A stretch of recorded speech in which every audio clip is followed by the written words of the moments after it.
प्रश्न संख्या 81 श्री थॉमस याजिकाडन। माननीय मंत्री जी, जवाब सदन के पटल पर रखा है। माननीय सदस्यगण, आपको मैं सबको इजाजत दूंगा। आप प्रश्नकाल में व्यवधान नहीं करें। ये प्रश्नकाल आपका है, सदन आपका है। मेरा काम सदन को व्यवस्था से चलाने का है। अगर सब सामूहिकता से निर्णय करके सदन चलाना चाहते तो उचित रहेगा। मैं सदन चलाना चाहता हूं, देश की जनता चाहती है सदन चले, इसलिए चर्चा होना चाहिए, संवाद होना चाहिए। आपसे आग्रह है, आपसे निवेदन है कि आप विराजे, आप सीनियर मेंबर ऑफ पार्लियामेंट हैं, मैं आपसे आग्रह करता हूं। श्री जसकौर मीणा जी। माननीय अध्यक्ष जी, जैसा कि प्रश्न के उत्तर में माननीय मंत्री जी ने ये अवगत कराया कि पूर्वी क्षेत्र के कोलकाता, पश्चिमी क्षेत्र के मुंबई, इनमें 4 अपील न्यायपीठ की स्थापना की जा सकती है। लेकिन माननीय इसके साथ ही ये भी उत्तर है कि न्यायपीठ की स्थापना औचित्य नहीं है। लेकिन मैं आपके माध्यम से कहना चाहती हूँ कि राजस्थान, मध्य प्रदेश जैसे प्रांतों में महिलाओं पर बढ़ते अत्याचार के मुकदमों को निस्तारण करने के लिए इन प्रांतों में न्यायपीठ की आवश्यकता है। क्या मंत्री जी ये आश्वासन देना चाहेंगे कि महिलाओं के लिए स्वतंत्र न्यायपीठ की घोषणा करके उन महिलाओं को न्याय दिलाएंगे? माननीय अध्यक्ष जी, ये सवाल माननीय उच्चतम न्यायालय का विभाजन का विषय था, लेकिन माननीय सदस्य जी ने महिलाओं को जोड़ते हुए अलग से व्यवस्था का सवाल पूछा है, तो मैं उनका सोच और उनका जो सवाल है उसका मैं बिल्कुल सहमत रखता हूं। लेकिन वो जो मुख्य सवाल है आज के, जो bifurcation of supreme court into different benches सवाल है, तो उससे डायरेक्टली जुड़ा हुआ नहीं है। Gita Viswanathan. Thank you, sir. Sir, in its 229 report, the Law Commission of India made recommendations on the need of division of the Supreme Court into Constitution Bench at Delhi and secession benches for 4 regions: Delhi, Chennai, Hyderabad, Kolkata. It is also called for Supreme Court to consist of 2 divisions, namely Constitutional Division and Legal Division. And the judicial system in India is overloaded. As of May 22, sir, there were an overload of 4.7 crore pending cases. Out of them, 87.4% are pending in subordinate courts, 12.4 in high courts, while nearly 1,82,000 cases have been pending for over 30 years. But this spike is not reflected in the number of judges available to hear these cases. Can the minister state that the details of measures being taken, proposed to be taken to ensure faster disposal of cases and timely? Sir, All India Judicial Service online of the Indian Administrative Service of the Indian Police Service was moved. Administrative Service and the Indian Police Service were mooted soon after the independence. It was also proposed in the 14th report of Law Commission in the year 1958, which was later endorsed by the Supreme Court of India. Such a move will keep a check on the persisting vacancies in the judiciary and pendency of cases. I would like to know from the Honourable Minister, state whether such proposal is being considered by the government. Thank you, sir. Sir, Honourable Member has put various questions and raised certain issues which are very vital, but the main point which deals with the issue of the report submitted by the Law Commission. In fact, Law Commission has already submitted 3 reports. One which Honourable Member had mentioned, the 229th report of the Law Commission that was submitted, that is the latest one, submitted in 2009. And before that, the Law Commission also submitted report, 95th report in 1984, and then second report was submitted in 1988. In all the reports submitted by the Law Commission of India, they have recommended that there should be establishment of Supreme Court benches in different regions of the country, specifically east, west, north, south. But there are various views on that. I would not like to dwell at length about various views, but I would like to mention the important part of the Supreme Court decision, because the matter was referred to the Chief Justice of India, and in the full judgment held on 18 February 2010, the Supreme Court full considered because it doesn't justify, and there's various issues mentioned as a justification, but I would not like to take much time of this House. But if necessary, sometime if larger discussion takes place, I would like to explain in detail to this August House. Shri Gopal Shetty. धन्यवाद अध्यक्ष महोदय जी, बहुत ही एक महत्वपूर्ण विषय पर आपने मुझे मौका दिया। अध्यक्ष जी, पूरे देश भर में 5 लाख से भी ज्यादा लोग बेल एप्लीकेशन के लिए जेल में बंद पड़े हुए। देश के प्रधानमंत्री ने 1 साल के पहले आवाज उठाई, हमारे लॉ मिनिस्टर इसके पीछे बहुत मेहनत कर रहे हैं। आपके ही राज्य राजस्थान में जाकर भी उन्होंने अपने मन की भावना व्यक्त की। बहुत सारे लोग पैसे नहीं है इसलिए जेल में बंद पड़े हैं, बहुत लोगों का बेल हुआ है इसके लिए वो जेल में बंद पड़े, बहुत लोगों की सुनवाई नहीं हो रही है इसके लिए वो बंद पड़े हैं। इसलिए लॉ मिनिस्टर ने कहा है कि 15 अगस्त के पहले इसका कोई न कोई रास्ता निकाला जाए। मैं आपके माध्यम से फिर एक बार मंत्री जी से पूछना चाहता हूं और उनको धन्यवाद भी देता हूं उनके प्रयास के लिए। क्या 15 अगस्त के लिए पहले इसके बारे में कोई न कोई अंतिम फैसला मंत्री जी करेंगे?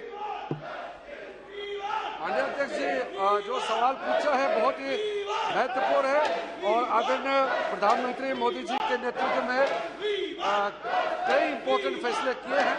खास करके ये वर्ष आज़ादी का अमृत महोत्सव के रूप में मनाए जा रहे हैं, इसलिए सरकार की ओर से मिनिस्ट्री ऑफ होम अफेयर्स, गृह मंत्रालय के माध्यम से एक कमेटी बनाया गया है, एडवाइजरी कमेटी बनाया गया है, जिसके तहत जो कन्विक्ट्स हैं, जो कई सालों से जेलों में पड़े हुए हैं, जिसका हम चाहते तो निकल सकते थे लेकिन कई कारणों से नहीं निकल पाए, उसको स्पेशल रिलीज करने का एक फैसला हुआ और नालसा के माध्यम से हम लोगों ने लीगल असिस्टेंस देने का फैसला किया। और अभी हाल में जयपुर में जो बड़ा कार्यक्रम हुआ उसमें सुप्रीम कोर्ट के चीफ जस्टिस, सारे सुप्रीम कोर्ट के जजेस, देश के सारे हाई कोर्ट के चीफ जस्टिसेस वहाँ मौजूद थे। तो मैंने घोषणा भी किया कि हमारे जो नालसा कार्यक्रम चलता है उसके तहत जितने भी अंडर ट्रायल्स है उनको हम योगदान देंगे, लीगल असिस्टेंस देंगे और डिस्ट्रिक्ट कोर्ट के जो जजेस होते हैं, डिस्ट्रिक्ट जजेस, उनके माध्यम से उनके नेतृत्व में जो अंडर ट्रायल्स रिव्यू कमेटी है उसका स्पीड को और बढ़ाए ताकि जितने अंडर ट्रायल्स है जिसको रिलीज करना चाहिए क्योंकि उनको लीगल सर्विस नहीं मिलने की वजह से वो जेल में पड़े हुए हैं, ऐसे लोगों को अमृतकाल में ज्यादा से ज्यादा लोगों को हम रिलीज कर सके कानूनी तहत, इसका घोषणा किया है। और कोर्ट भी सरकार भी एक साथ मिलकर के काम कर रहे हैं। क्वेश्चन नंबर 82 श्री के नावा सकनी। माननीय मंत्री जी। Sir, a statement is laid on the table of the House. सदस्यगण, आपको मछुआरे पर महत्वपूर्ण प्रश्न है और आप ऐसे महत्वपूर्ण प्रश्न को प्रश्न नहीं पूछो। आप यहां पर नारेबाजी करने आए हैं, प्रश्न पूछने आए हैं। नारेबाजी और तख्तियां लगाने के लिए संसद के बाहर आप नारेबाजी कर सकते हैं, लेकिन यहां पर आप सदन के अंदर प्रश्न पूछें, जनता से जुड़े मुद्दों को उठाएं। रतनलाल कटारिया जी।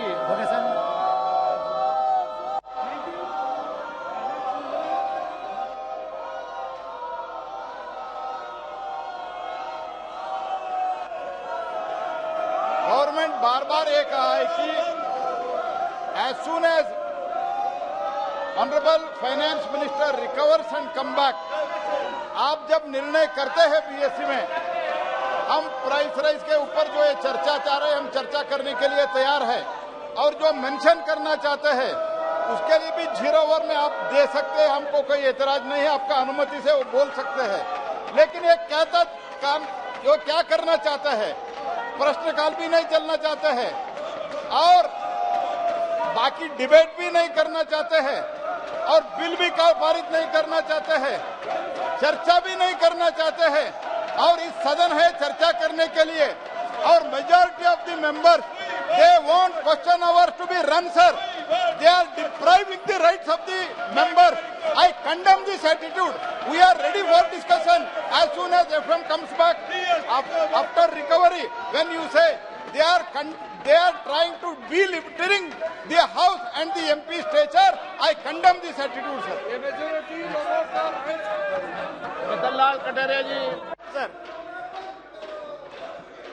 माननीय अध्यक्ष महोदय, मैं आपके माध्यम से ये पूछना चाहता हूं कि जिस प्रकार से भारत के यशस्वी प्रधानमंत्री ने सारे विश्व के अंदर 21 जून को योगा दिवस के रूप में प्रचलित किया है और आज सारा संसार प्रधानमंत्री जी का अनुसरण करते हुए योग दिवस को मना रहा है, इसी प्रकार से मैं आपके माध्यम से ये पूछना चाहता हूं कि भारत की महिलाओं में अक्सर अनीमिया की कमी पाई जाती है। क्या हम अवेयरनेस फैलाकर इस योगा के माध्यम से योग के माध्यम से ये विदेश मंत्रालय का प्रश्न है। क्वेश्चन नंबर 83 12 बजे तक के लिए स्थगित की जाती है।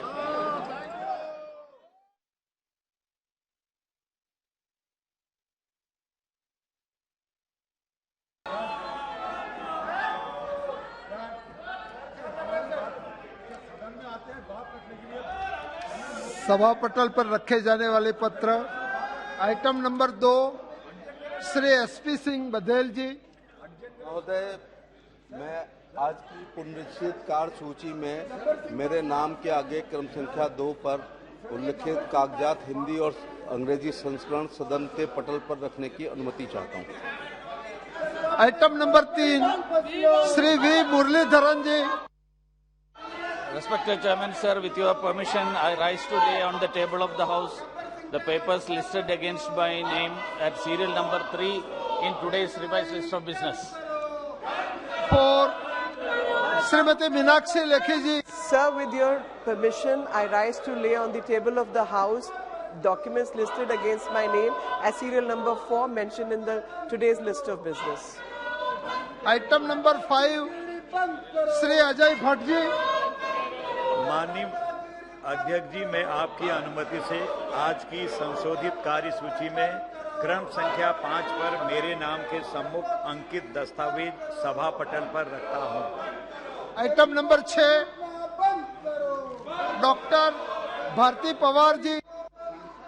Honorable sir, with your permission, I rise to lay on the table of the House papers mentioned against my name at serial number 6 in today's revised list of business. Thank you. Doctor Mahendra भाई मुजपुरा। Honorable Speaker sir, with your kind permission, I wish to lay on the table of the House papers mentioned serial number 7 against my name in today's revised list of business. Item number 8 Shri P P Chaudhary ji. Sir, with your permission, I wish to present a copy of the 14th report, Hindi and English version of the Committee on External Affairs 2021-22 as listed against my name at serial number 8 in today's order paper. 9 Shri Pratap Chandra Sarangi ji.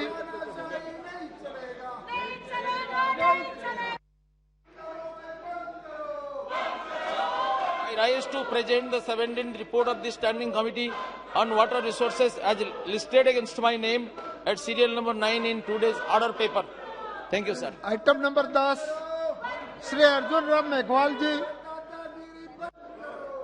Honorable Chairperson, sir, with your permission, I rise to announce that government business during the week commencing Monday, the 25th of the July 2022 will consist of 1. Consideration of any item of the government business carried over from today's order paper. It contains consideration and passing of the Indian Antarctica Bill 2022. Second, consideration and passing of the following bills. Number 1, the Family Courts Amendment Bill 2022.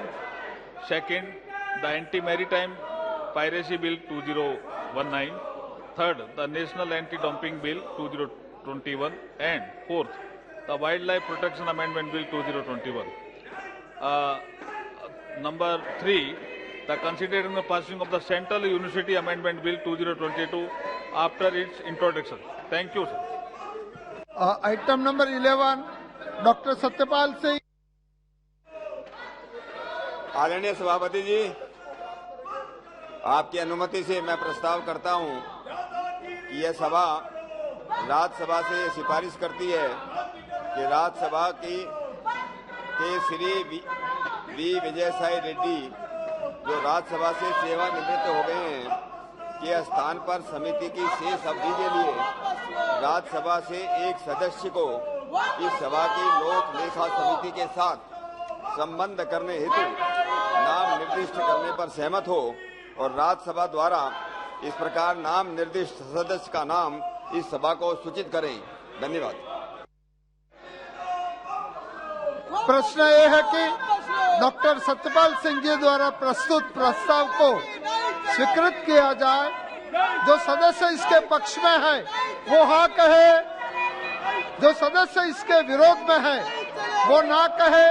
मेरे विचार में निर्णय हाँ वालों के पक्ष में हुआ, हाँ वालों के पक्ष में हुआ, प्रस्ताव स्वीकृत हुआ।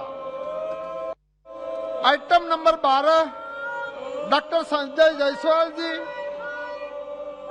महोदय, मैं प्रस्ताव करता हूं कि यह सभा जैव विविधता संशोधन विधेयक 2021 संबंधी संयुक्त समिति के प्रतिवेदन जिसे 18 जुलाई 2022 को इस सभा द्वारा स्वीकृत प्रस्ताव पर वर्तमान सत्र के प्रथम सप्ताह तक समय विस्तार दिया गया था को प्रस्तुत करने के लिए संसद के मॉनसून सत्र 2022 के अंतिम सप्ताह तक समय विस्तार की अनुमति प्रदान करें।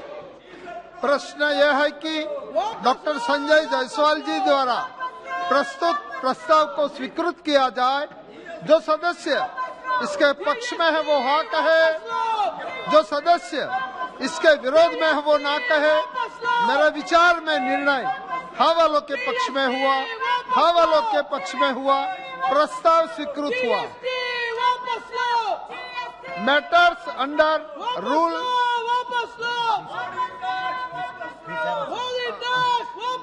377। हेलो श्री राजवीर सिंह जी।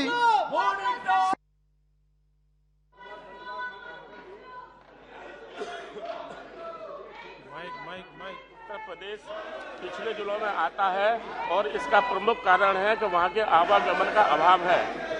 रेल हमारे देश के यातायात के प्रमुख साधनों में से है जिसे हर कामकाजी व्यक्ति इस्तेमाल करता है। कासगंज उत्तर प्रदेश से कोई गाड़ी नहीं है। एक गाड़ी आगरा दिल्ली चलाने का मैं माननीय मंत्री से निवेदन करता हूँ। बहुत बहुत धन्यवाद। श्री सुशील कुमार सिंह जी। धन्यवाद अध्यक्ष महोदय। नियम 377 के अधीन मैं आपकी अनुमति से इस लोकसभा में अपनी बात रखना चाहता हूं। महोदय, पूर्व मध्य रेल के अंतर्गत वर्ष 2007 में 326 करोड़ रुपए की लागत से बिहटा औरंगाबाद नई रेल परियोजना के सर्वे की स्वीकृति हुई थी। इस परियोजना का कार्य 11-12 में पूरा कर लिया जाना था। इस परियोजना से पटना, अरवल, जहानाबाद और औरंगाबाद जिले की जनता लाभान्वित होगी। इस क्षेत्र का अधिकांश भाग अति पिछड़ा और नक्सल प्रभावित है। साथ ही ये आकांक्षावान जिलों की सूची में भी है। परियोजना के लिए कई बार सर्वे हुआ और किसानों को भूमि अधिग्रहण के लिए नोटिस भी जारी किया गया।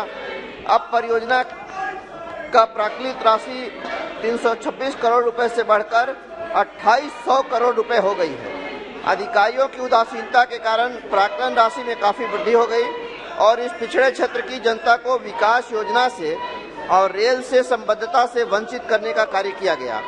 मेरा आपके माध्यम से रेल मंत्रालय से माननीय रेल मंत्री जी से यह आग्रह होगा कि बिहटा औरंगाबाद रेल परियोजना का कार्य शीघ्र पूरा कराने हेतु तत्काल कदम उठाया जाए। साथ ही गया औरंगाबाद झारखंड राज्य के चतरा, हजारीबाग आदि उग्रवाद प्रभावित जिले जो बिहार से औरंगाबाद गया जिले से सटे हुए हैं, वर्षों से स्थानीय लोगों की मांग है कि उग्रवाद प्रभावित इस क्षेत्र में गया, शेरघाटी, बांके बाजार, इमामगंज, डुमरिया होते हुए झारखंड में एक तरफ डाल्टेनगंज और दूसरी तरफ हजारीबाग को रेल सेवा से जोड़ा जाए। रेल सेवा का यह विस्तार बेहतर स्थानीय संपर्क के साथ उग्रवाद नियंत्रण में भी बहुत ही उपयोगी होगा। महोदय, आपने मुझे बोलने का अवसर दिया, बहुत बहुत धन्यवाद। बहुत बहुत धन्यवाद। डॉक्टर सुजय राधाकृष्णन विखे पाटिल जी।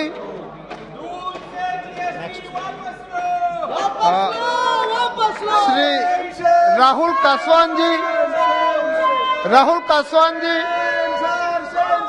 श्री पल्लव लोचन दास जी, आप हटा लीजिए।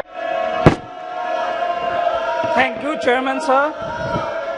Biswanath Charali is the headquarter of Biswanath district, which is an important town of northern Assam and has lot of commuters such as government employees, senior citizens, patients, students, farmers, defense personnel, and businessmen traveling to New Delhi on frequent basis.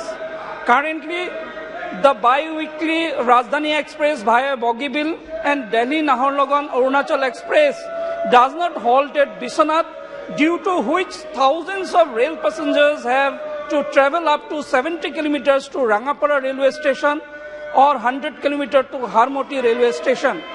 Therefore, I request Honorable Railway Minister to consider our humble submission for stoppage of New Delhi-Dibrugarh bi-weekly Rajdhani Express via Bogibil and Delhi-Naharlagun Arunachal Express in Biswanath Charali railway station as early as possible. Thank you, sir.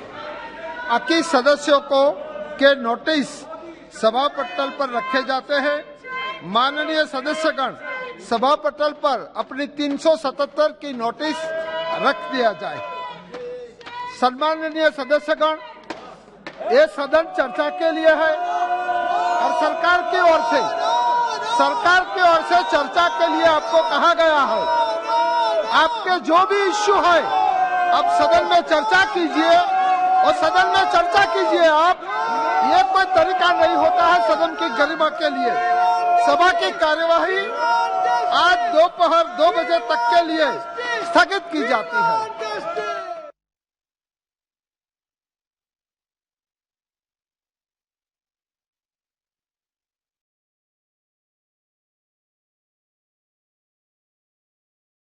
माननीय सदस्यगण, मुझे सूचित करना है कि सोमवार 25 जुलाई 2022 को सभा की कार्यवाही अपराह्न 2 बजे से प्रारंभ होगी। केवल सोमवार को, मंडे से नहीं जी। आइटम नंबर 14, भारतीय एंटार्कटिक विधेयक 2022। माननीय मंत्री जी, अध्यक्ष महोदय, आपकी अनुमति से मैं भारतीय एंटार्कटिक एनवायरनमेंट बिल सभा पटल पर चर्चा के लिए रखता हूं। The bill to provide for the national measures for protecting the Antarctic environment and dependent associated ecosystems and give effect to the Antarctic Treaty, the Convention on the Conservation of Antarctic Marine Living Resources, and the Protocol on Environment Protection to the Antarctic Treaty and matters concerned herewith or incidental thereto to be taken into consideration. आपकी अनुमति से I move that the bill may be taken up for consideration. अध्यक्ष महोदय, ये एक बड़ा ही महत्वपूर्ण विषय है और इसका एक रोचक पहलू भी है। एंटार्कटिक एक ऐसा क्षेत्र है जिसका क्षेत्रफल तो लगभग 14 मिलियन स्क्वायर किलोमीटर तक फैला हुआ है और it is 60 degree south of the southern hemisphere और सदर्न हेमिस्फीयर का लगभग 1/3 हिस्सा एंटार्क्टिका का क्षेत्र माना जाता है और ये अपने में considered to be the 5th largest continent on the earth. यहां पर हैबिटेट की परिस्थितियां भी कठिन हैं। जलवायु की दृष्टि से सर्दी के मौसम में तापमान 0 से 90 डिग्री नीचे तक रहता है और गर्मियों में भी 0 से 10 डिग्री नीचे तक। बहुत ज्यादा यहां कोई रिहाइश नहीं है। अधिकतर शोधक और वैज्ञानिक लोग कुल मिलाकर के भिन्न भिन्न देशों के 1000-5000 से ज्यादा नहीं, 40 के लगभग यहां पर शोध केंद्र हैं। अब ये जो आज बिल लाया जा रहा है उसकी जब चर्चा होगी और उसके उत्तर में मैं आगे की बात भी करूंगा, उसका एक महत्वपूर्ण पहलू ये है कि भारत ने वहां पर अपने 2 संस्थान स्थापित किए हैं, एक मैत्री और एक भारती, और इसी प्रकार अन्य देशों ने भी, चीन ने, फ्रांस ने, जापान ने, न्यूजीलैंड ने अपने अपने वहां पर संस्थान स्थापित किए हैं। भारत एक संधि हुई थी एंटार्क्टिक ट्रीटी सन 1959 में जो लागू हुई है 1961 में और 1983 से भारत भी उसमें हस्ताक्षर करके उसका हिस्सेदार बन गया। आरंभ में 12 देश इस संधि के हिस्सा थे, जिसमें अर्जेंटीना, ऑस्ट्रेलिया, बेल्जियम भी थे, चिली था, फ्रांस था, जापान था, न्यूजीलैंड, नॉर्वे, साउथ अफ्रीका और सोवियत यूनियन। अब इसमें से इन 54 देशों में से 29 देश ऐसे हैं जिनको कंसल्टेटिव स्टेटस दिया गया है, अर्थात जो निर्णायक जो विषय होते हैं, जो निर्णायक कार्रवाई होती है, उसमें भाग ले सकते हैं। और आपस में ये मान्यता है कि सभी के सभी देश अपने अपने संसदों में इस प्रकार का विधान लाएं ताकि वहां पर यदि कोई ऐसी गतिविधि होती है जिससे कानून का उल्लंघन होता है या जिससे कोई और ऐसी गतिविधि जो उस ट्रीटी का हिस्सा नहीं है, क्योंकि ट्रीटी का बुनियादी उद्देश्य था कि टू डीमिलिटराइज एंटार्क्टिका, ताकि वहां पर किसी प्रकार की इस तरह की गतिविधि ना रहे जहां पर के जमीन को कब्जा करना हो या किसी तरह की सैनिक कार्रवाई हो। उस ट्रीटी के मद्देनजर और उसकी मान्यता को स्वीकार करते हुए भारत के लिए भी एक बाधा बन जाता है कि हम इस प्रकार का विधान यहां लाएं जो अंटार्कटिका में अगर कोई इस प्रकार की उल्लंघन होता है तो उसको किस तरह से निपटाया जाए, उसका क्या समाधान और क्या कार्रवाई की जाए। कुछ बोलेंगे माइक तो सर एक बात ही है सर, एक हफ्ते हो गए सर सदन पे इस बिल पर कुछ बोलना चाहिए सर। एक मिनट, हम बार बार गुहार लगाते हैं, हम चर्चा चाहते हैं, चर्चा चाहते हैं, लेकिन ये सरकार अपने आकर्षण अपनाते हुए चर्चा करना नहीं चाहते। माननीय सभापति महोदय जी, भारत का ये सौभाग्य है कि माननीय प्रधानमंत्री जी के कुशल और निर्णायक नेतृत्व के कारण हम लोग विश्व गुरु बनते चले जा रहे हैं। और आज जो माननीय मंत्री जी ने इस विधेयक के बारे में हमें बताया है, उससे स्पष्ट ये नजर आ रहा है कि इस विधेयक के द्वारा और अन्य कई कदमों के द्वारा हम लोग इस विश्व गुरु का लक्ष्य जो है बड़े तेजी से हम लोग हासिल करते आए हैं। ये जो विधेयक है जिसको माननीय अभी मंत्री जी ने थोड़ा इसका विस्तार से हमें बताया, ये जो विधेयक है ये एक व्यापक और दूरदर्शी विधेयक है और इसके 2 मुख्य उद्देश्य हैं सभापति महोदय, जिसके बारे में मैं थोड़े विस्तृत रूप से आपको बताना चाहूंगा। पहला उद्देश्य तो इसके साथ ये है कि जो एंटार्क्टिक जो है, जो 60 डिग्रीज लैटिट्यूड से दक्षिण जो हम लोगों का एक कॉन्टिनेंट है जो बिल्कुल एकदम आज के समय अनटच्ड है, इसे हम सुरक्षित रखें। ये जो कॉन्टिनेंट है आज इसका उपयोग सिर्फ वैज्ञानिक कारणों से हो रहा है, तो इसका अमन बनाते हुए इसको वैज्ञानिक उद्देश्य से हम लोगों को सुरक्षित रखना है, जो इस विधेयक के द्वारा हम लोग पूरी तरीके से हासिल करने वाले हैं। साथ साथ, और माननीय विदेश मंत्री जी भी यहाँ उपस्थित हैं, साथ साथ सभापति महोदय जी, हम लोग क्योंकि एक कंसल्टेटिव इसके पार्टनर हैं, जैसे माननीय मंत्री जी ने बताया, हमें ये भी एक जिम्मेवार कंसल्टेटिव पार्टनर के हैसियत से अपने देश में भी ऐसे कानून बनाने हैं जो हम लोगों ने इंटरनेशनल ट्रीटी साइन की हैं, उनको हम लोग अपने कानून के द्वारा उनको भी हम लोग इस तरीके से अमल करें। तो इसलिए बहुत जरूरी है कि एक हम ऐसा व्यापक कानून बनाएं जिसके द्वारा सब जो इंटरनेशनल ट्रीटीज है जिसमें हम लोगों ने हस्ताक्षर किया हुआ है, उसको हम लोग इस तरीके से पूरी तरीके से इनको माने और इनको अमल करें। तो ये मुख्य दो उद्देश्य हैं जिसके द्वारा इस एंटार्क्टिक बिल को आज के सामने प्रस्तुत किया गया है। और मैं माननीय सभापति महोदय अपने माननीय सदस्यों से कहूंगा कि वो भी जरा इसके बारे में समझें, क्योंकि ये ना सिर्फ भारत पर पूरे दुनिया के कई ऐसे महत्वपूर्ण जलवायु परिवर्तन के विषय हैं जिससे एंटार्क्टिक जुड़ा हुआ है। इसके बारे में मैं आपको जरा विस्तार से बताना चाहूंगा। देखिए, जैसे मंत्री जी ने बताया, एंटार्क्टिक एक ऐसी जगह है जहां टेम्परेचर जो है, तापमान जो है वो बहुत कम रहता है। सर्दियों में तापमान जो है वो -90 डिग्री सेंटीग्रेड तक चला जाता है, गर्मियों में भी सिर्फ -10 डिग्री सेंटीग्रेड रहता है, और एवरेज जो इसका तापमान है सभापति महोदय वो -60 डिग्री सेंटीग्रेड होता है। यानी पूरा जो एंटार्क्टिक का जो कॉन्टिनेंट है वो बर्फ से ढका हुआ है, पूरा कॉन्टिनेंट बर्फ से ढका हुआ है।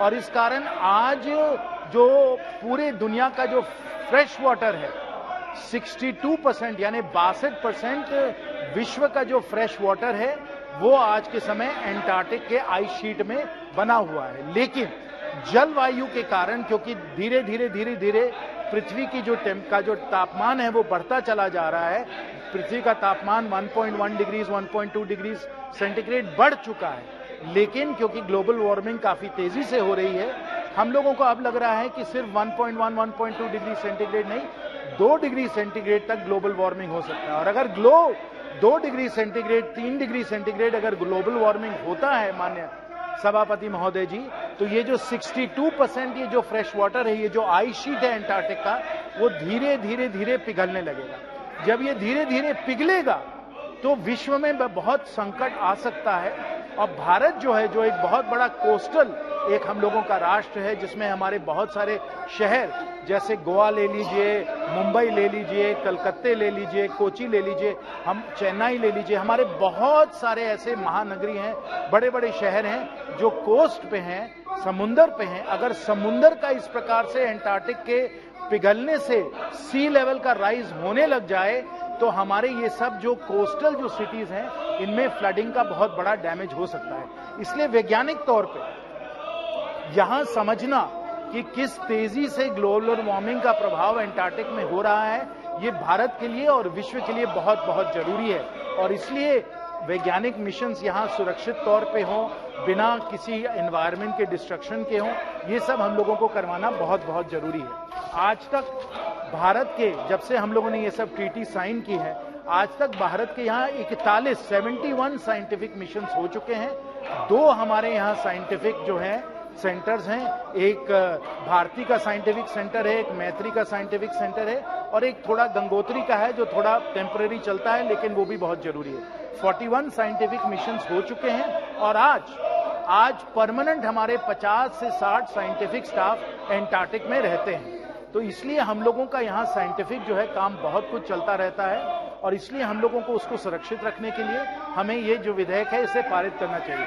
विधेयक में मैं बस संक्षेप में भी जरा बताना चाहूंगा कि 3-4 ऐसे मुख्य मामले हैं जो बहुत ही दूरदर्शी हैं। अगर आप और विश्व में जो देश हैं उन्होंने भी एंटार्क्टिक को सुरक्षित रखने के लिए विधेयक पारित किए हैं, लेकिन 2-3 इस बिल में ऐसे प्रोविजंस हैं जो और सब जो विधेयक हैं उनमें नहीं है। पहली बात तो यह है कि कोई भी अगर साइंटिफिक मिशन जाए एंटार्क्टिक में तो इसको वेस्ट मैनेजमेंट पे बहुत ध्यान देना है, और वेस्ट मैनेजमेंट में जिसमें कि वहां का वातावरण किसी तरीके से न बिगड़े, आपको वेस्ट मैनेजमेंट पे ध्यान देना है, और आपको वेस्ट मैनेजमेंट प्लान भी बनाना है कि कैसे आप डिस्पोजल करिए अगर कोई भी वेस्ट है। तो ये एक बहुत महत्वपूर्ण इसका एक हिस्सा है। दूसरा, हम लोग एक 14 मेंबर की हम लोगों ने एक कमेटी बनाई है जिसमें होल ऑफ गवर्नमेंट यानी सरकार के हर प्रतिनिधि की जगह है, साथ साथ एक्सपर्ट्स की जगह है। तो कोई भी अगर आपको परमिट चाहिए तो आपको ये प्लान इस कमेटी से परमिट लेकर ही आपका अप्रूवल मिलेगा, फिर जाके आप वहां वैज्ञानिक काम कर सकते हैं। और तीसरा मामला जो ये है सभापति महोदय, वो ये है कि सिर्फ सीमित ऐसे आप काम वहां कर सकते हैं। अगर वो आप सीमित काम करने को, जैसे वैज्ञानिक काम हो, या आप जाकर वहां समझ पाएं कि वायु पूरे क्लाइमेट में क्या अंतर आ रहा है, इस किस्म का अगर आप करें तभी जाकर आपको परमिट मिलता है। ये भी इस विधेयक में पूरी तरीके से बताया गया है। तो इसलिए माननीय सभापति महोदय, क्योंकि बहुत ही व्यापक और दूरदर्शी ये एक विधेयक है, मैं इसका सहयोग और समर्थन करता हूं और मुझे पूरी अपेक्षा है कि अगर माननीय सदस्य भी इस पे थोड़ा ध्यान दें, वो भी इसको पूरी तरीके से समर्थन में खड़े होंगे। आपको बहुत बहुत धन्यवाद। श्री भर्तृहरि मेहता जी।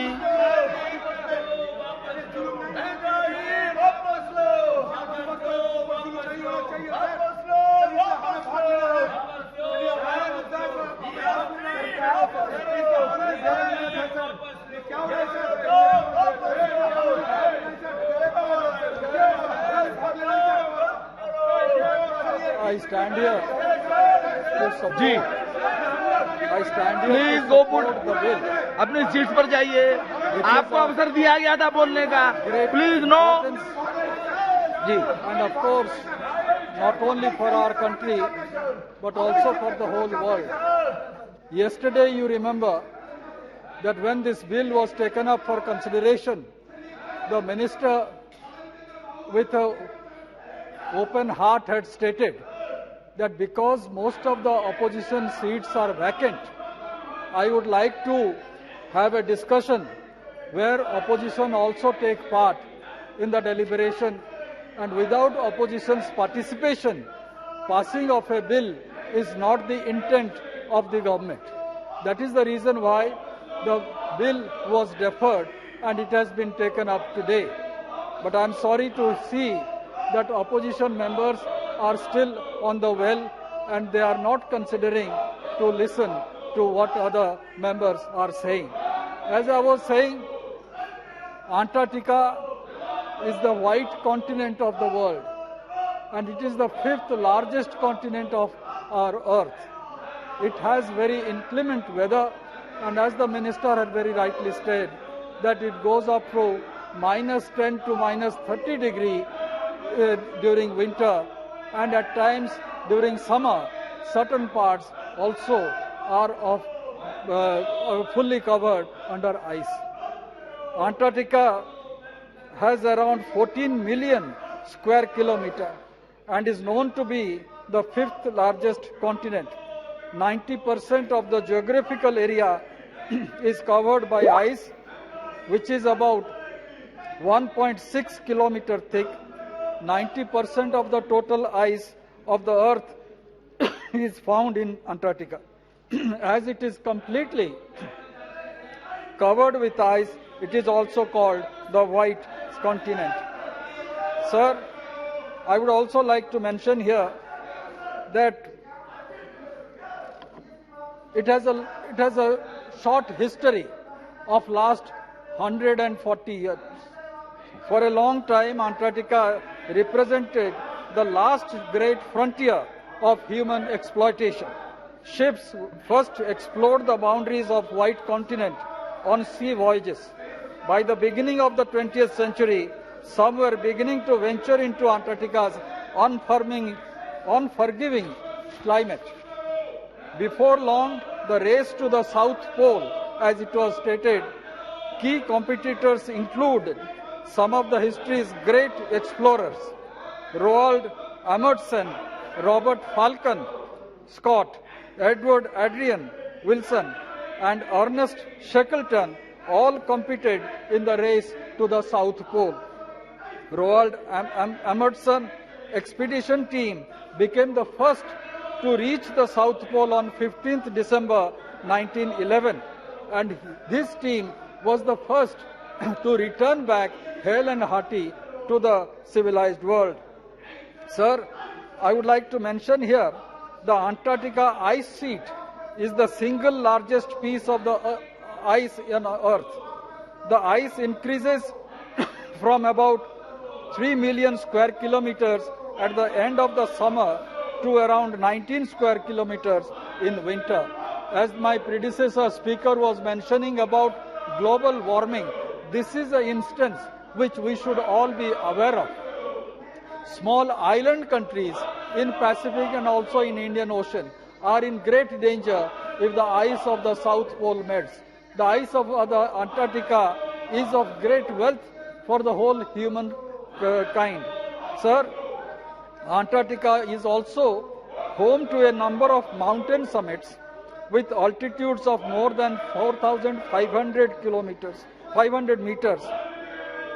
The Trans-Antarctic Mountains divide the continent into eastern and western regions.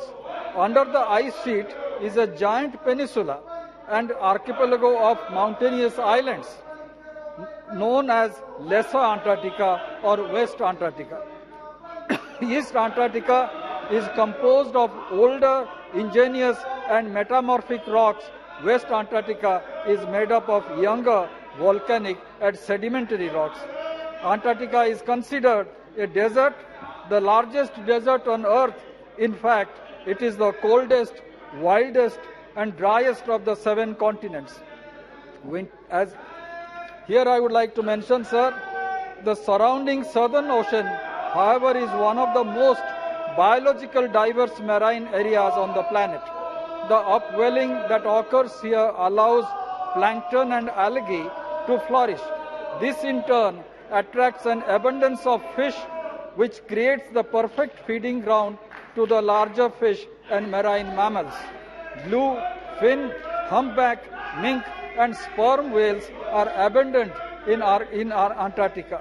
Antarctica is home to several seal species, including leopard seals, one of the most aggressive of all marine predators. This 400 kg apex predator feeds mostly on penguin and fish. This is the natural habitat of Antarctica. And to protect this habitation, it is necessary that we also become a part to the United Nations agreement, of which the minister has just now mentioned. Sir,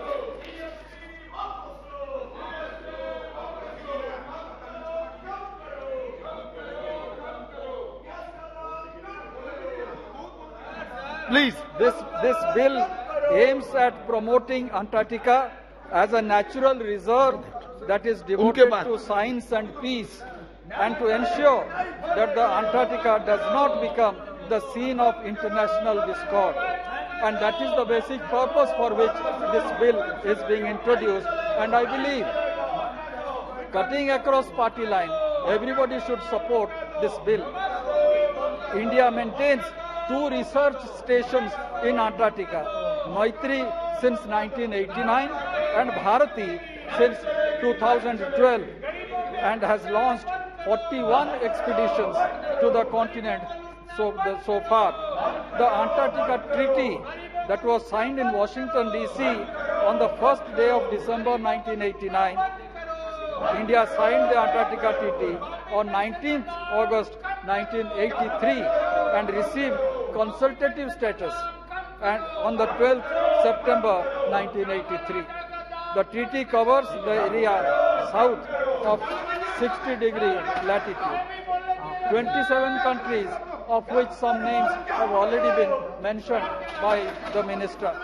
Sir, there is a need for the law. There is a need for the law. While India has been sending expeditions to Antarctica for the last 40 years, these expeditions have been circumscribed by international law. The bill now puts into place a comprehensive list of regulations related to Antarctica, for which scientific expeditions as well as for individuals, companies and tourists. Sir, this reminds me of what the DRDO has done. The bio toilets that are being used in most of the trains today actually was explored by our scientists in DRDO, which was put into experiment in Antarctica. So that is the direct effect which the scientific exploration has made. And it is necessary, sir. And as I need not go into the key features of the bill, but here I would like to mention, sir, this is a necessity not only for our country, but also for the whole world. We become a part of the greater brotherhood of international brotherhood, and therefore I believe that everybody should support this bill wholeheartedly. Thank you, sir. अधीर जी, मैं देखिए पुनः एक बार रुकिए, आप please your leader is talking now, speaking now. खत्म होने तक हमें मौका दीजिए सर। आप इसी बिल पर बोलिए। सर बिल पर बोलेंगे, लेकिन मेरा बात खत्म होने तक आपको बोलिए, समझ देना पड़ेगा सर। ये जबरदस्ती मत किया करो सर सदन के अंदर इन लोगों के बात पे आकर। देखिए सर, कल सुनिए सर, आप हमारा कस्टोडियन है। आप सर, ये सरकार इस तरीके की क्यों हमारे को जुल्म कर रही है? आप हमारा कस्टोडियन पर चर्चा आज आप हमारा कस्टोडियन, इसलिए आपको मैं कहूंगा आप बोलने दीजिए। आप बोलिए सर। ये अंटार्कटिका जो बिल, सर अंटार्कटिका बिल, इसका अहमियत हमारा मंत्री जी हमें समझा रहे थे सर। इसको अहमियत को मद्देनजर पहले ही जिस समय ये अंटार्कटिका बिल को इंट्रोड्यूस हुआ था इस सदन में, उस समय हमारी पार्टी का मैं खुद खड़ा होकर ये बिल को और चूस दुरुस्त करने के लिए और इसको स्ट्रीमलाइन करने के लिए हम भी कुछ सलाह दिए थे उस समय। अभी भी भाग लेने में हम काफी दिलचस्पी दिखाते हैं, लेकिन सर क्या करें, ये सरकार एक बीएससी मीटिंग बुला के हम सबको बुला के एक बार अगर चर्चा कर ले, सब कुछ आराम से चल सकते, क्योंकि हमारे बहुत सारे मेंबर है जो इनमें शिरकत करना चाहते हैं। सिर्फ मेरा नहीं, दूसरे पार्टी का भी मेंबर है। ये अहमियत को मद्देनजर सबको इसमें शिरकत करना जरूरी है, लेकिन ये क्या करते हैं सर, अपने बलबूते पर किसी को परवाह नहीं करते हुए ये एक अहम बिल इसको पास करने जा रहे हैं। सर मैं इनको ये सलाह देना चाहते हैं कि एक बार ऑपोजिशन पार्टी के सारे फ्लोर लीडर को बुला के 1 मिनट में समाधान हो जाएगा, क्योंकि सर आज जैसा अंटार्कटिका बिल पर चर्चा हो रहा है, वैसे हिंदुस्तान की आर्थिक हालत में भी अंटार्कटिका जैसा हालत हो गए हैं। इसलिए कहते हैं कि सर प्लीज। आदरणीय अध्यक्ष जी, जैसे कि अभी इस बिल की चर्चा में भाग लेते हुए हमारे मित्र और सांसद साथी माननीय जयंत सिन्हा जी ने और मेहताब साहब ने कहा, अंटार्कटिका का एक विशेष महत्व भी है और एक बड़ा ही रोचक भौगोलिक इसकी परिस्थिति है। जैसे अभी इन्होंने बताया कि गर्मी के मौसम में भी 0 से 10 डिग्री कम का तापमान और सर्दियों में 90 से भी अधिक 0 के नीचे का। इसकी थोड़ी सी पृष्ठभूमि मैंने पहले ही दे दी है, बहुत अधिक इस पर विवाद नहीं है। मात्र मेरा इतना कहना था कि एक अंटार्कटिका आज बिल लाने का उद्देश्य क्या है, मैं वही कह करके बात समाप्त करूंगा, क्योंकि बहुत अधिक विषय उठे नहीं हैं। 1959 में ये ट्रीटी हुई थी, जिसके तहत ये 59 में हुई और भारत इसका हस्ताक्षर 1983 में करके इसका हिस्सा बन गया। इसका मुख्य उद्देश्य था कि अंटार्कटिका की जमीन को किसी भी सैनिक या किसी अन्य कारण से दुरुपयोग में ना लाया जाए, जिसे अंग्रेजी में कहा जा सकता है टू एंश्योर द डीमिलिटराइजेशन, ताकि वहां पर कोई मिलिट्री एक्टिविटी ना हो। दूसरा, कोई भी देश किसी प्रकार के माइनिंग की एक्टिविटी या कोई गैर कानूनी एक्टिविटी करे, क्योंकि ये मोर और लेस नो मैन्स लैंड है, उस तरह की परिस्थिति उत्पन्न ना हो, संभावना ना हो। कोई न्यूक्लियर एक्सप्लोजन करने के लिए उस जमीन का इस्तेमाल करे, ऐसा ना हो। कुल मिलाकर के ये सुनिश्चित करना कि जितने भी देशों के वहां पे संस्थान हैं, जैसे साहब ने बिल्कुल सही फरमाया, मैत्री और भारती जैसे भारत के हैं, वो अपने आप को शोध तक सीमित रखें या फिर और कुछ एक प्रयोग हैं जो जलवायु संबंधित या भौगोलिक संबंधित, उन तक रखें। और इसलिए चूंकि भारत के भी वहां 2 संस्थान हैं और दूसरे देशों के भी हैं, इसलिए ये तय किया गया इसी ट्रीटी के अंतर्गत कि एक विधान लाया जाए, हर देश लाए। एक मान्यता थी कि उसी देश का विधान या कानून उसके अपने क्षेत्र में लागू हो। अब चूंकि हमारे भी 2 संस्थान हैं, तो जाहिर है हिंदुस्तान का, भारत का ही कानून वहां पर एप्लीकेबल होगा। यानी डीमिलिटराइजेशन तो है ही है, वो हमने सुनिश्चित की। उसको किसी प्रकार से इलीगल एक्टिविटी के लिए इस्तेमाल नहीं करना, यह भी सुनिश्चित हुआ। परंतु उसके बावजूद कभी कोई ऐसी स्थिति उत्पन्न हो जाए तो किस कानून के तहत कार्रवाई की जाए, क्योंकि आप जैसा जानते हैं कि दुनिया भर में कोई ना कोई किसी न किसी तरह का कानून किसी न किसी स्वरूप में हर देश में हर क्षेत्र में लागू है। लेकिन ये चूंकि ऐसा क्षेत्र है जहां किसी देश की प्रभुसत्ता इस पर नहीं है, इसलिए भारत का कानून भारत के हिस्से के क्षेत्र में लागू हो, मात्र इतना इसका उद्देश्य है। और ये जब कानून विधान अपना ये पास हो जाता है बिल, तो उसके उपरांत हमारे यहाँ एक समिति गठित की जाएगी जिसके अध्यक्ष पृथ्वी विज्ञान के सचिव रहेंगे। उसमें अन्य मंत्रालयों के भी प्रतिनिधि रहेंगे, क्योंकि यहां पर फिशरीज का भी कुछ ना कुछ काम चलता रहता है, डिफेंस का तो है ही है, शिपिंग का है, पर्यावरण का है, स्पेस का है, टूरिज्म का है। और इसलिए इस बिल का बहुत ज्यादा व्यापक कोई उस तरह का इम्प्लीकेशन नहीं है, मात्र इतनी कि हाँ, इसके बिल के पास होने के बाद भारत का कानून will be applicable in the area occupied by the Indian institutions and the Indian personal living in that continent. प्रश्न है कि विधेयक पर विचार किया जाए। जो सदस्य इसके पक्ष में वो हाँ कहें, जो सदस्य इसके विरोध में वो ना कहें। मेरे विचार में निर्णय हाँ वालों के पक्ष में हुआ, हाँ वालों के पक्ष में हुआ। विधेयक पर विचार करने हेतु प्रस्ताव को स्वीकृत किया गया। अब सभा विधेयक पर खंडवार विचार करेगी।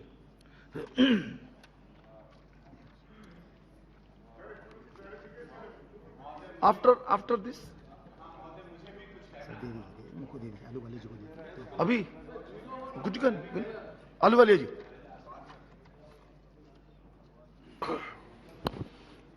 सर, अंटार्कटिका एक वर्जिन लैंड है और वहां पर बर्फ ही बर्फ है और उसकी सतह बहुत मोटी है। उसके नीचे सारी चीजें हैं और वो वर्जिन कैटेगरी में हैं। मंत्री महोदय ने कहा कि कोई इलीगल माइनिंग ना हो।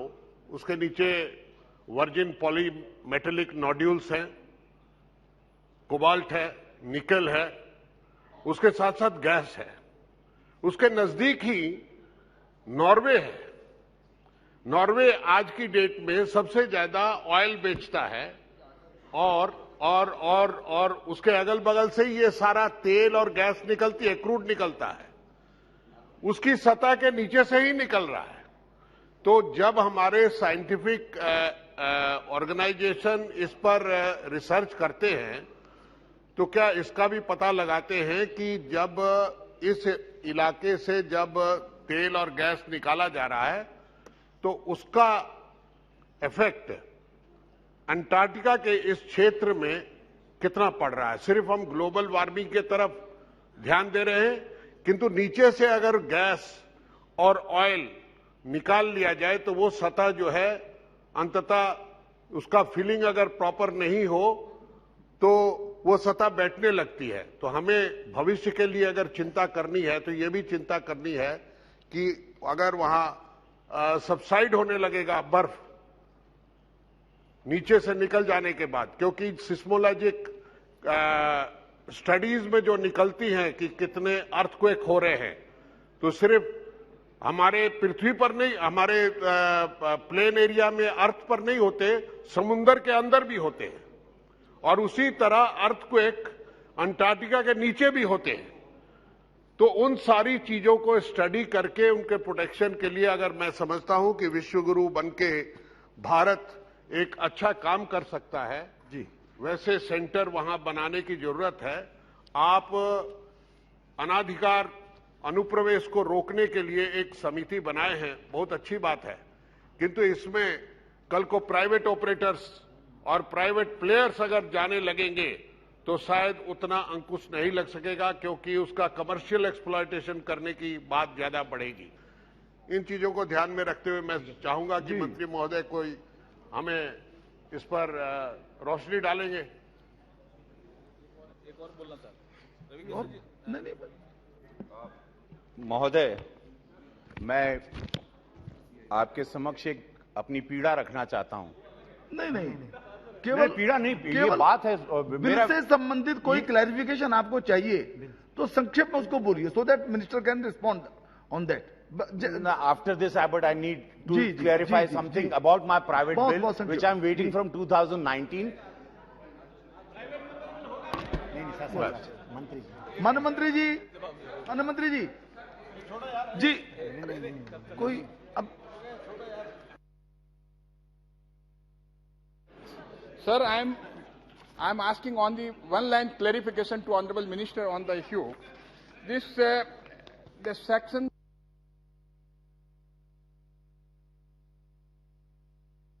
to citizen of India, I can understand it, but it will also apply to citizen of any other country, as well as any vessel or aircraft registered outside India. So on the jurisdiction.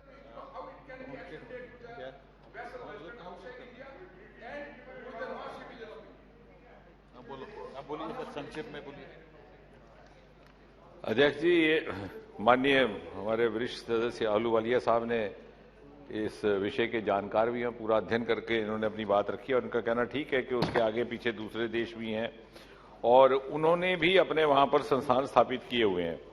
अब जैसे उदाहरण के तौर पर Norway है, तो Norway केवल 100 kilometre दूर हमारी लेबोरेटरीज जो हमारे संस्थान है उनका संस्थान भी है। और ये ट्रीटी भी इसीलिए इसकी कल्पना की गई थी कि कोई भी देश इस प्रकार की लालसा में या प्रवृत्ति में ना आए कि जैसे कोई ऑयलिंग की एक्टिविटी करनी है कि माइनिंग की एक्टिविटी करनी है। एक साझा एक समझौता इस बात को लेकर के हो। कुल मिलाकर वैसे अंटार्कटिका के साथ संबंधित 3 ट्रीटियां हैं। एक तो यही ट्रीटी है जिसके तहत हम ये बिल ला रहे हैं। दूसरा convention of Antarctica marine living resources के जो वहां पर दूसरे तरह के रिसोर्सेज हैं उनको कैसे प्रिजर्व करना। और तीसरा प्रोटोकॉल ऑन एनवायरमेंटल प्रोटेक्शन जिसकी ओर माननीय अहलूवालिया जी ने भी इशारा किया। मुझे लग रहा है कि जो माननीय सदस्यों ने इस विधेयक पर अपने अपने संशोधन दिए हैं और इस उनमें से केवल श्री रितेश पांडे जी उपस्थित हैं। क्या रितेश जी अपना संशोधन पेश करेंगे? अंटार्कटिका ट्रीटी का मुख्य उद्देश्य ही ये है कि खंड 2 से 5 विधेयक के अंग बने या किसी जो सदस्य इसके पक्ष में वो हाँ कहें, उसको एक्सप्लॉइट ना किया जाए। जो सदस्य के विरोध में वो ना कहें। मेरे विचार में निर्णय हवालों के पक्ष में हुआ, हवालों के पक्ष में हुआ। खंड 2 से 5 विधेयक का अंग बने। श्री रितेश पांडे जी संख्या 12 संशोधन मैं पेश करता हूं सर। पांडे द्वारा प्रस्तुत संशोधन संख्या 12 को स्वीकृत किया जाए। जो सदस्य के पक्ष में वो हाँ कहें, जो सदस्य के विरोध में वो ना कहें। मेरे विचार में निर्णय ना वालों के पक्ष में हुआ, ना वालों के पक्ष में हुआ। संशोधन स्वीकृत हुए। प्रश्न यह है कि खंड 6 से 57 विधेयक का अंग बने। जो सदस्य के पक्ष में वो हाँ कहें, जो सदस्य इसके विरोध में वो ना कहें। मेरे विचार में निर्णय हाँ वालों के पक्ष में हुआ, हाँ वालों के पक्ष में हुआ। खंड 6 से 57 विधेयक का अंग बने।